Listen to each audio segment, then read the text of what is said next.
Everybody, Mumdas here. Let's talk about the games happened on Thursday. The first game is the Miami Heat beat the San Antonio Spurs. The big news this game is Kyle Lowry came back. And what did he do? 25 minutes, 0 for 1, 6 turnovers. He did, 4 assists and a steal is okay, but everything else is negative. I would use this opportunity to buy low. He's been out. The owner is probably frustrated. And the first game he came back, he does this. Buy low, to me, he's the top 60, 70 player. Mainly in category leagues, his value is coming from his assist. I think we all know. How many assists is he averaging this season? Well, after this bad game, 77th ranked player, but 8.2 assists is huge. But this season, he's really not offering anything else. 2 threes is nice, but over the years, he always hit 2.5 plus. And he get a bunch of steals as well. And a great free throw shooter. But I think just the 8.2 assist alone makes him very, very valuable. So if you need assist, I would really throw him a top 70, 80 offer and see if he bites, Duncan Robinson, 17 points, 3 rebounds, 3 assists. He's been playing 4 threes. He's been playing better and better lately. But again, just a 3-point streamer. Same thing with Max Strauss, who's only getting 60 minutes now. So Duncan Robinson is the way to go. Tyler Hero coming off the bench, continue his good campaign, 24 points. And in fantasy, we care about the other numbers. 2 steals here is great and with good efficiency. So if you can average just 0.7, 0.8, that really helps his value a lot. Bam Adebayo also had a huge game. Ever since coming back from the injury, he's been getting a lot of defensive stats. He had 4 steals here. And he's also been blocking shots in the last, ever since he's back. 33rd ranked player. This is probably what he needs to be. Just 0.9 blocks still. But that's a lot better from, he was blocking 0.3 shots earlier this season. We're not expecting him to block 2, but 1.2, 1.3 is not too crazy. PJ Tucker had 2 steals. He's not really fantasy relevant. Only played 23 minutes as well. And Jimmy Butler, easy game, just 25 minutes. Did not have any defensive stats, but as long as the guy is playing, we can't really complain. For the San Antonio Spurs, with all the guys out, Thaddeus is on actually. So he, as long as he's starting, Jacob Poeltl is out. We gotta grab him. 24 minutes, had 2 steals, 8 rebounds, and 3 assists. This is what this man can do. Top 70, top 60, given 30 minutes a night. Take a look at him. Stream him until Poeltl comes back. Derek White. Devontae Moore is also out, but I don't think he's going to be out for too long. Derek White had a good, efficient night. Had hit 4 threes, 22 points. No defensive stats. And Trey Jones, started in place of Devontae. Minus 22. He's not really, I'm not a big fan of him. I think Devin Vassell does have really good upside because he get a bunch of defensive stats and some rebound. This game plays just 22 minutes. He's shown what he's capable of, from game to game. But at this point, he's too inconsistent. His minutes also is up and down. 123rd ranked player. Definitely not a must roster. But if they got a good schedule coming up, I don't mind, streaming him for 3 games in 4 days. Keldon Johnson, again, bad shooting night. Just that borderline. You could have him for points and rebounds, but it was in the playoffs. You don't need the points and rebounds. You gotta let him go. Let's talk about the next game. The Timberwolves beat the Detroit Pistons 120. Timberwolves are good. They are a decent. They're gonna make the playoffs. They have shown they are consistently beating the bad teams.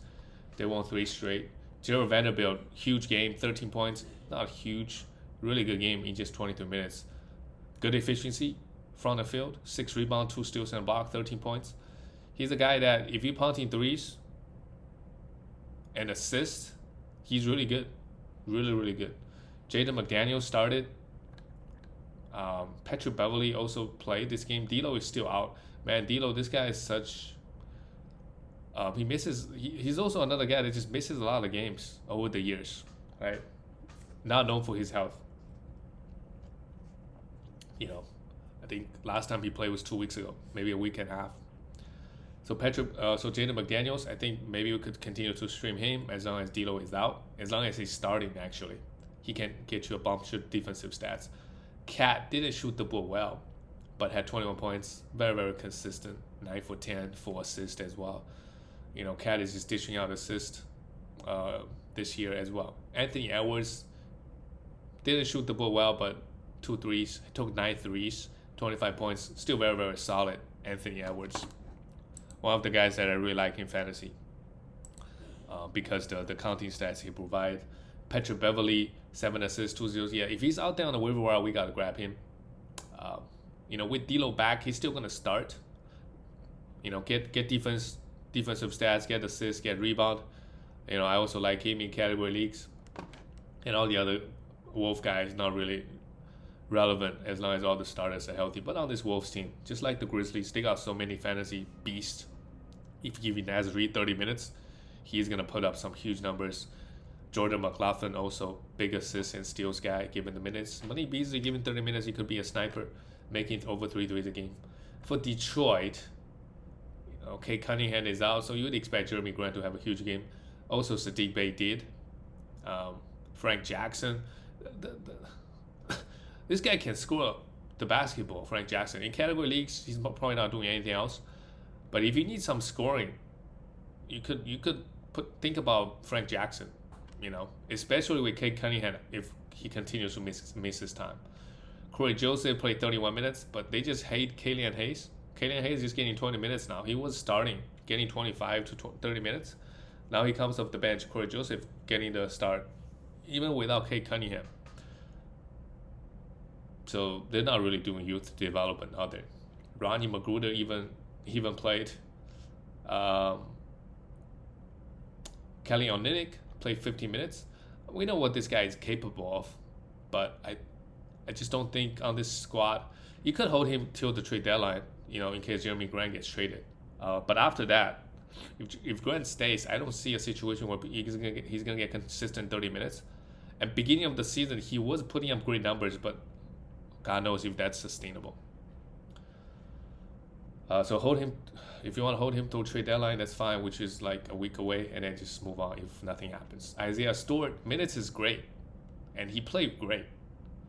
In real life, maybe 13 rebounds, but no defensive stats. I think we still want to have him just because the blocks, although he hasn't really been blocking shots, but he grabbed 13 rebounds. That's nice. That's nice. Jeremy Grant, 2 blocks, 20 points, with 3 threes and okay game from him. He's ramping up. To me, he's kind of a top 50, 60-ish player. So if you ever, have a 30-point, 3 steal, 3 blocks game, try to move him. Sadiq Bey continues to play well, actually. Not so great efficiency-wise, but 21 points, 13 rebounds, and 8 assists. This guy is kind of like the guy on the Wizards, Kyle Kuzma. Efficiency-wise, not great. But the threes he's making, he's almost making 3 threes a game. Grab some decent rebounds and score. So counting stat-wise, pretty solid. Let's go to the next game. The Bulls lost to Toronto, 120-127. The Bulls, record-wise, they're still the first in the East. But it's just weird that, lately they haven't been great without Lonzo, 5-5 in their last 10. But all the top teams in the East, compared to the West, they already have 2 teams in the Western Conference with 40 wins. But the East is the best is Miami Heat with 33. Wow, the Heat has climbed all the way to the 2nd seed, while the Nets just free fall. They lost 6 straight. My God. The Bulls, Javonte Green. Wow. With all the guys out, he's getting an opportunity. I mean, he was getting 30 minutes, wasn't doing anything. Maybe now after this game, we have to pay him a little bit of respect. Maybe potentially to look at him to stream, because Kobe White only got 22 minutes. And he's getting the defensive stats, score a little bit, rebounds. He's an interesting option. I don't mind if you want to go stream him for some defensive stats, some rebound, and some assist, and a little bit everything. I would say DeMar DeRozan, what a game! 14 for 14 from the free throw line is huge. It's a huge boost. It's like going, I don't know, 14 for 14 from the field. I don't know which one it helps you more, but 14 for 14 from the free throw line is huge. 6 rebounds, 7 assists, 2 steals. Yeah, man, DeRozan in the last 2 weeks, I think I saw him. He's the third ranked player.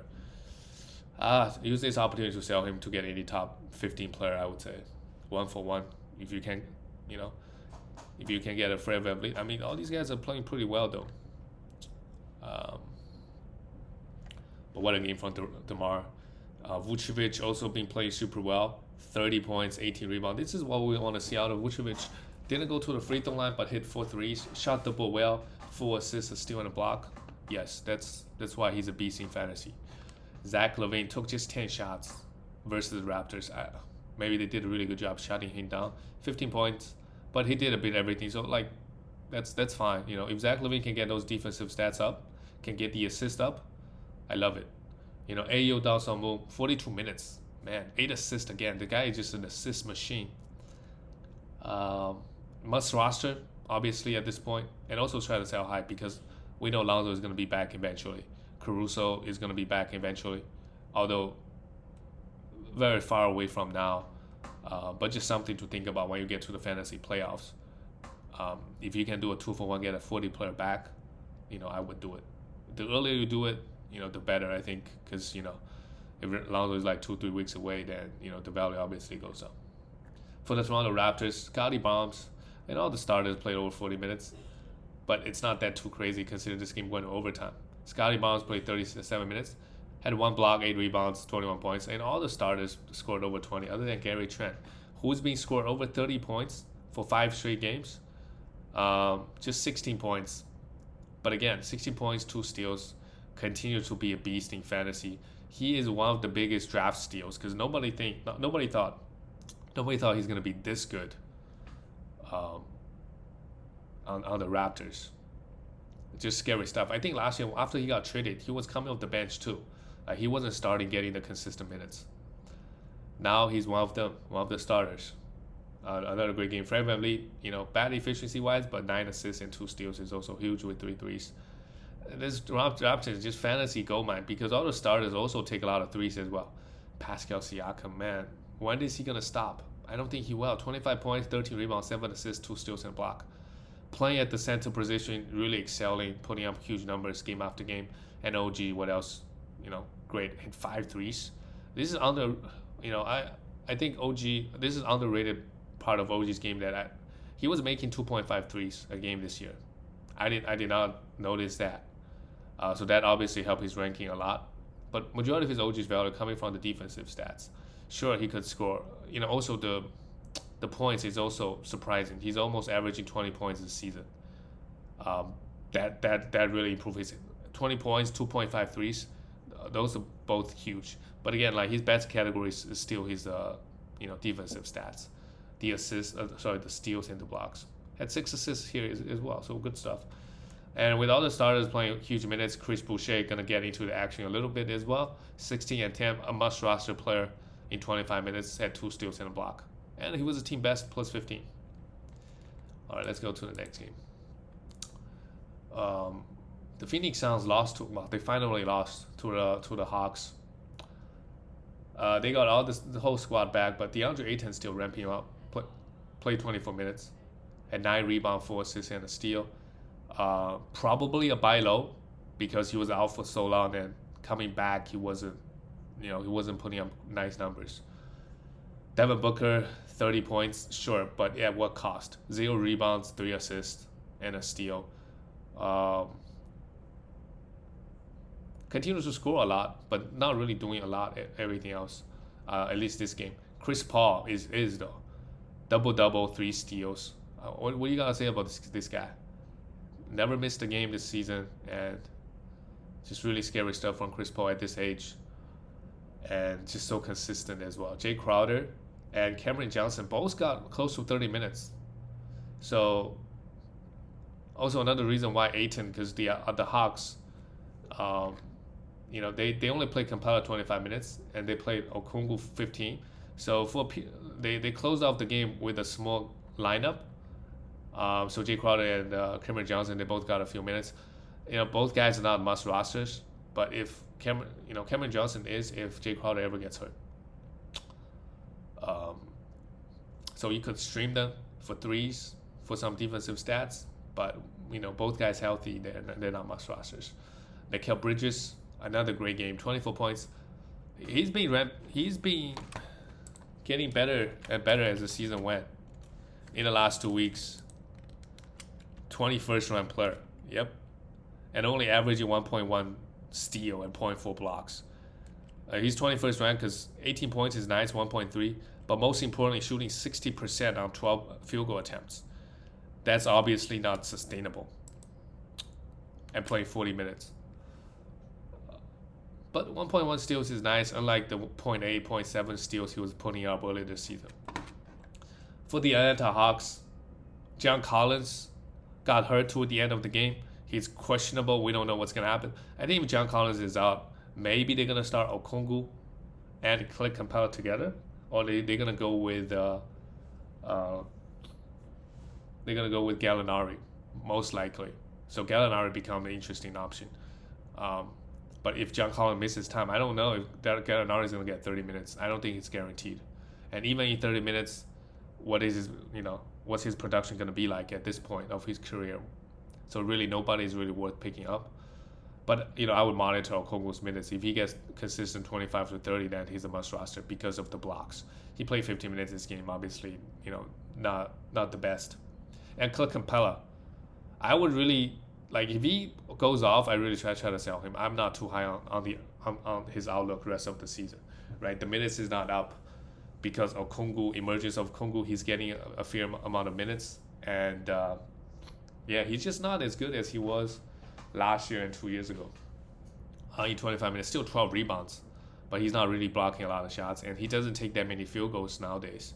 Trae Young has huge game, 43 points, 0 rebounds, just like Devin Booker. How could that be? 5 assists and a steal. I mean, it's just solid numbers from Trae, and this is his best fantasy season so far. Kind of went under the radar how good he's been this season, and he really wasn't talked about in the media as well. Trae Young, how good has been playing this season. A reason why is Atlanta Hawks. They did go into the Eastern Conference Finals, but their record this year has not been great. Kevin Huerter played 37 minutes while Bogdanovic coming off the bench played 36. Bogdanovic has better upside than Kevin Huerter, but at this moment both guys can be rostered. Same thing with DeAndre Hunter was in some foul trouble. These 3 wing guys with Cam Reddish out of the way, I think they could all be rostered. All right, let's go to the next game. This game wasn't close. The Kings lost to the Warriors by 12 points.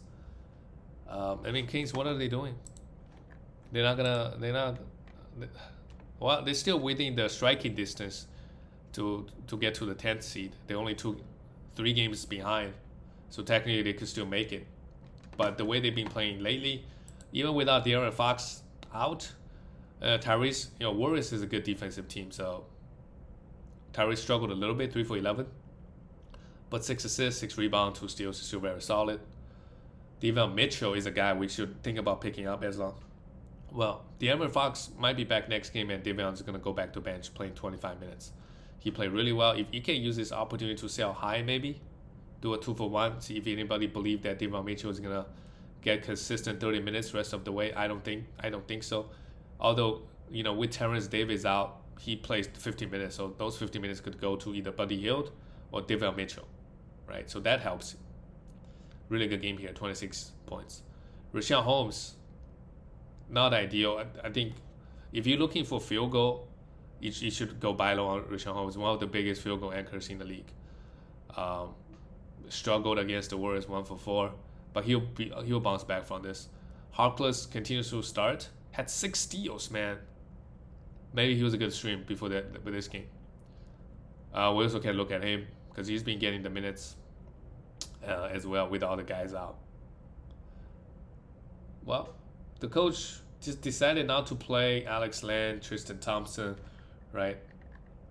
So want to give Harkless all the minutes and Richaun Holmes majority of the center minutes as well. Chimezie Metu did play, but he's coming off the bench getting 20 minutes. Harrison Barnes, pretty solid game, 25 points and Also, if Harrison Barnes play well, try to do a 2-for-1 so you can get a top 50, 60 guy back. On the Warriors, everybody missed the game on Tuesday. No worries, this game everybody's back. And Klay Thompson, 7 threes, that's huge. But again, use this opportunity to sell him. He plays just 24 minutes. He's going to miss the back-to-backs. And outside of that, I mean, if he experiences any type of discomfort, he's also going to miss more games. So I just you can do a 2-for-1, get a top 50 player back. I don't think you want to think too much. This is obviously a good game at 7 assists and 5 rebounds from Klay. Steph Curry, ever since Klay is back, he's not the same. He's not the same, man. 20 points, 2 steals, and 7 points. So maybe just use this opportunity. Like if he ever goes off, try to sell Steph Curry for Karl Anthony Towns, for honestly, I don't know. Cat and him, they're gonna be kind of similar. Who would I feel like Jokic? No way you're gonna get him, right? And then if you look at the rankings, Jimmy Butler, Joel Embiid, I don't think so, right? Fred VanVleet, no. So you still probably just want to keep Curry. Like the only trade I might do is like maybe Cat for Curry. But after that, like AD's got his issues, James Harden's got his issues, so I'm not too comfortable trading Curry for these guys. Maybe Cat. This is the only guy I could think of. But Curry has not been good in the last 2 weeks. In the last month, actually. Andrew Wiggins played fine, 12 points in just 27 minutes. Also, the minutes was pretty low across the board because of the blowout. And Jordan Poole and Damian Lee, both guys played well last game versus the Spurs. They both played okay. Damian Lee is really not fantasy relevant, I don't think. Jordan Poole, man, just want to drop this guy a long time ago, but he will have one really good game and then have a couple average games and then have another good game. Every time Klay is out, he plays well. So it depends on where you want to go with him. I think both are fine. And he also has a bunch of turnovers. He's got some turnover issues as well. But 2 steals and a block, 3 assists, 5 rebounds, and last game he had like 30 points. It's some really tough decisions you got to make with Jordan Poole. I think in the playoffs, if you don't need the threes and the points, and free throws, you could let him go, for sure. For now, it's fine to hold, to be honest. The last game of the night is the Lakers, the LA battle. Clippers got the win. AD in the last possession, alley-oop from, is it Westbrook? From somebody. They took a 1-point lead and Reggie Jackson came down the court, did a spin move, got rid of 2 defenders, and made a layup. Where was AD in the last possession? Maybe out in the perimeter. But without LeBron, Lakers lost the game. At this point, Lakers, they're not fighting for seed. They're just trying to get into the playoffs, and LeBron's going to play 40 minutes just to see how far they can get. That should be the strategy. AD, huge game, 30 points, 17 rebounds. In fantasy, that's great, 2 steals and 2 blocks. You want to see that more of AD. 17 rebounds, yes, you can do that. Ever since joining the Lakers, AD's rebound numbers has not been good because you had Dwight Howard the first year, JaVale McGee, you have LeBron James also taking rebounds, and Russell Westbrook also to an extent this year. Only 6 rebounds for Russ this game. But yeah, AD's got to be the focus. Malik Monk played well, 21 points. But again, sure, he needs to be rostered without LeBron out, but also try to sell him. I don't trust the consistent production out of him the rest of the season. Avery Bradley played 19, Stanley Johnson, Russell Westbrook this game, 7 for 18 is horrible. 6 rebounds, 4 assists, and a steal. I mean, that's Russell Westbrook for you. This Lakers squad, man. Taylor Horton-Tucker played 20 minutes, had 9 points. Had an okay game, but maybe with Melo out, Melo left the game, maybe Taylor Horton-Tucker can get a few minutes, and let's see how well he does. They've been giving 20-plus minutes to Austin Reeves, but this guy is really not fantasy relevant. He doesn't put up great numbers.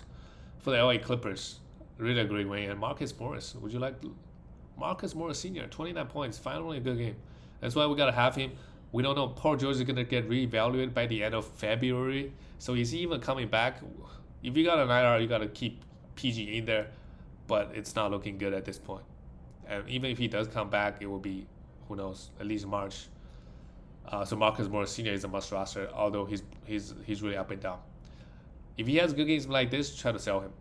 That should be the strategy. Nicholas Batum, 2 steals and 3 blocks. Wow. defensive specialist, but it was against the Lakers, so you'd expect him to get a few more defensive stats versus Russell Westbrook. In particular, Serge Ibaka started to play 33 minutes in place of Zubac. Zubac isn't going to be back. Once Zubac comes back, he's not going to have any value, but this is a good game for him. Amir Coffey played just 24 minutes. Don't drop him. I think every 3 games you're going to have a bad game from Amir Coffey, but next game he could have like 27 points. I think it's maybe due to matchup reasons. Tai Lu just think other guys had it going, especially like guys like Luke Kennard. You could always trust that guy with 30 points, 30 minutes. So just still a hold. I wouldn't drop him after this one bad game. Reggie Jackson, 25 points, 8 rebounds, 6 assists, a steal and block. Really huge game and hit the game winner. This is what you want to see more out of Reggie with Paul George out. He needs to do it more often. Luke Kennard also could be rostered, to be honest. He makes a lot of threes. Only make 2 threes this game, though. And that's it for all the games, guys. I'll see you later.